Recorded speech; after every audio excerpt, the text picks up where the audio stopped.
Our other top story, a barge overtaken by looters while in the Bahamas is now back home in Jacksport. The company that owns that barge now assessing the aftermath. Take a look at this picture here. It appears to show that appliances thrown to the bottom of the ocean floor went way down there. Faria Abrar joining us now live at Blunt Island at the terminal there where the ship returned. And Fariha, only 11 of 192 containers were not opened. So what happened to the rest? A spokesperson for the Jacksonville-based freight company Trailer Bridge told us 181 containers broken into, and authorities spent the whole day going through a detailed inspection of each one to inventory what was stolen.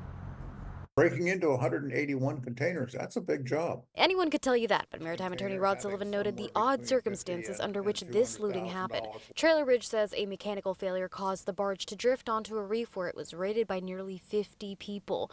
Bahamian authorities reportedly sent a vessel to respond, but said they would, quote, not engage with those stealing from the ship because they feared possible violence. They had to have a lot of time, and they had to have a lot of equipment, and therefore this was not something that happened in a short, in a moment. They didn't just show up and open the containers and then leave. They were there for days. Piracy on stranded vessels isn't unheard of, Sullivan explained, but the scale of this loot is rare. Ships get looted over in the Singapore Straits fairly regularly. That's not unusual there. It is unusual for the Puerto Rico trade because those ships don't usually come so close to shore.